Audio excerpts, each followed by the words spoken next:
Alhamdulillah, wassalatu wassalam ala rasulillah, ma ba'd. There's been a few questions that have been following up from Salatul Jumu'ah, and perhaps it's going to concern people's querying about Salatul Taraweeh, and perhaps even Salatul Eid might even extend until then. Question number one: is it permissible for me to pray behind an Imam through a transmission? He is on a virtual platform, and I'm going to follow him through that virtual platform. Is it permissible for me to pray behind him? Would that be considered as being a follower of that Imam?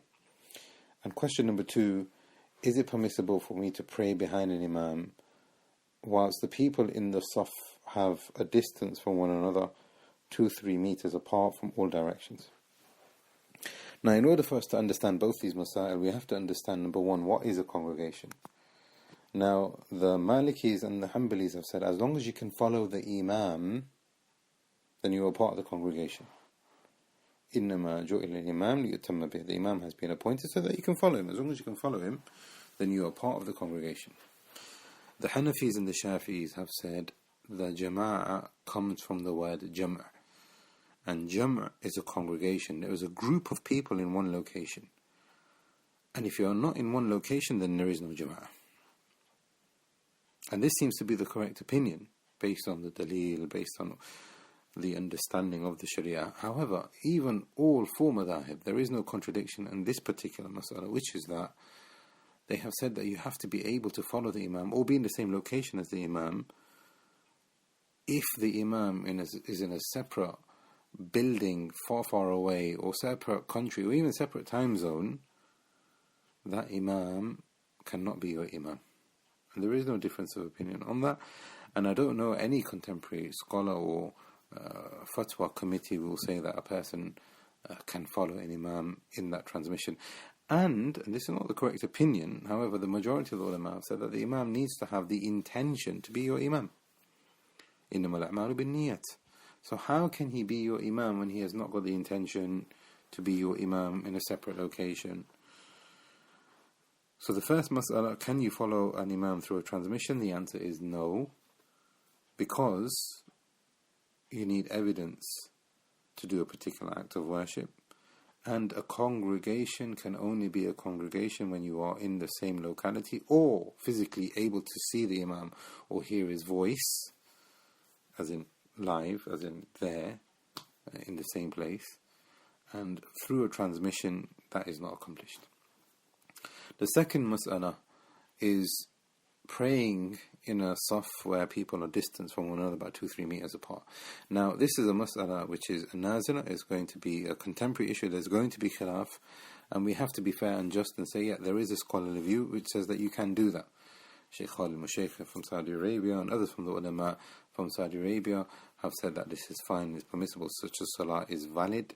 Azhar University have issued the same fatwa, and other places in the Muslim world, Indonesia, etc., have said that this is the view that they're going to adopt. The reason why they have said that is because the majority of the ulama have said making the rows straight and making the rows compact, that there is no gap in between them, is something which is mustahab but is not wajib. So if the congregation have distance from one another, the salah is still valid. Then how about when there is a necessity, when we are fearing for our own well-being, and we still want to establish the symbol of Islam, of the 5 daily prayers? So they have said it is permissible, and this is what we should be doing as a safety measure, but we still then, have the 5 daily prayers so that the masajid can still function, and the Friday prayers, etc. The symbols of Islam are still being established, the wajibat. The second opinion on this is that this is not allowed. And this is the opinion of the Lajnat Daima and many of the ulama, the Permanent Committee of Senior Scholars of Saudi Arabia, and many of the ulama. And the reason why, they have said, number one, there is no evidence for a person to pray in that manner. There is no evidence to pray in that particular manner. And some of the ulama, and this is the opinion of the Hanabila and Ibn Taymiyyah, others from the ulama, have said it is not allowed for a person to break off from the Saff unless if there is a dire need for him to do so. La salatul fard khalf as-saff, la salatul munfarid khalf as-saff. if a person prays alone by himself, then that salah is batil, it's not going to be valid. Now, granted, they have said that if there is a reason for him to pray, there is a necessity for him to pray alone, either on the side or at the back, then that is excusable. However, the point that we're making here is that even in this mas'ala, there is no precedent in the books of fiqh or from the Quran and the Sunnah which allows for a person to stand in that manner during congregational prayer. Ibn Taymiyyah rahimahullah says that one of the symbols of this religion is that we stand close to each other and we stand in rows, not like other religions where they are all separated, and you'll find this in Christianity, etc. So it becomes one of the symbols, it becomes one of the symbols of the salah itself. Therefore, it is innovated for a person to pray in that manner. Number two, and the Prophet ﷺ said, "Man amila amalan laysa alayhi amruna fahuwa radd." Anybody who invents an action that we haven't done, then the action will be rejected. Number two, we understand that what they are trying to do is seek an alternative. But the alternative must be sought from the Sharia itself if it gives an alternative. Now the Prophet ﷺ used to say, "Istawu sufufakum, saf al-awwal fil awwal."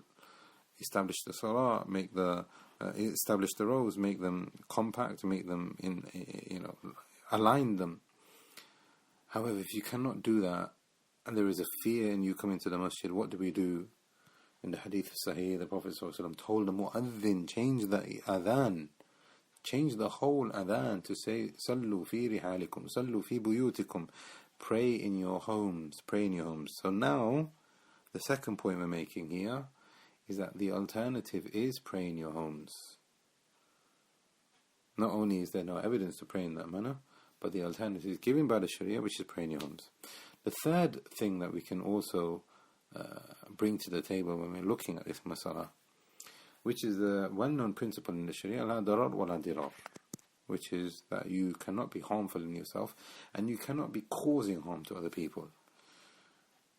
Now, the doctors are saying, the government are saying, and even the Sharia itself is saying here, that by you going to a communal place and you're sharing the same entrance, you're sharing the same exit, you're sharing the same airspace, some people might not have the same understanding and the same level of consciousness, so they might even start shaking hands and hugging and etc. and become very relaxed.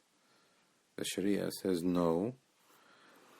Preventing harm takes precedence before trying to bring about any kind of goodness. So if we are going to allow masajid to pray in that particular manner, or people going to parks and pray in that particular manner, how do we know that there will be no harm or reciprocating of harm? And the fourth thing which helps us understand this as being the correct opinion, and this is what I urge myself and all of our brothers and sisters, is that we don't lead and be led by our emotions when it comes to having an understanding of the Sharia or holding what we think is the correct opinion. We need to go back to Allah and His Messenger and His religion to understand what the religion wants from us. Allah says, فَاسْأَلُوا أَهْلَ الذِّكْرِ إِن كُنْتُمْ لَا تَعْلَمُونَ. Ask the people of knowledge if you do not know. So what do the people of knowledge say? Like we've said now, there is a khilaf, yes, some say that you can pray in that manner, others say that you don't pray in that manner. Why don't you pray in that manner? Then you need to then investigate and follow what you think is conclusive, what you think is the correct opinion based on the Kitab and the Sunnah, on the understanding of the Sharia. But also Ahlul Dhikr in this aspect includes the government, includes the police, includes the doctors, and they are saying, no, stay at home. Don't go out. Therefore, we have seen many of the masajid and many of the imams up and down the country urging people to stay at home, not to go to the masjid, not to have secret jama'at, not to have secret jumu'at, etc.